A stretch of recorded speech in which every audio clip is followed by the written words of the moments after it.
Good morning. मैं आज बाज़ार जा रहा हूँ, तो देखते हैं की माछ आछे। तो चलो।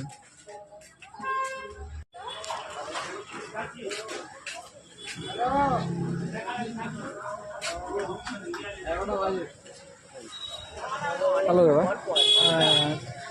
এখানে তো আসা হয় না, মানে অনেকদিন কাম ফাম হয় না, তো তাই জন্য আর আসা হয় না। এই কি মাছ আছে 100 টাকা দেবে?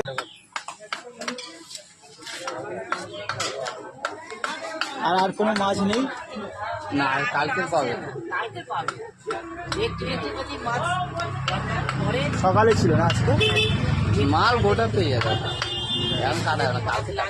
কালকে গঙ্গার ভেটতে হ্যাঁ, রোজ আসা হয়, মানে এখানে তো আসা হয় না, তো তাই জন্য কালকে আসবে, তাহলে গঙ্গার ভেটকি পাবে। গঙ্গার টাটকা, হ্যাঁ। কত এটা? না গঙ্গার ভেটকিটা ওটা আমাকে 700 আছে। গোটা নেবে না কাটা? এটা তো তোমার 700 কাটা 700 450 দেবে অনেক। হ্যাঁ, এবার যদি তুমি এমনি লোকাল মাল নিতে যাও 600 টাকা। ওটা তো অনেক টাকা হয়ে যাবে, 700 টাকা দিতে হবে তো। আর 500 বন্ধ সরকার থেকে। এগুলো কি মাছ এগুলো? এগুলো হচ্ছে রুই মাছ আছে, মৃগেল আছে, চারা পোনা। আর পাশে আসে না? না, এখন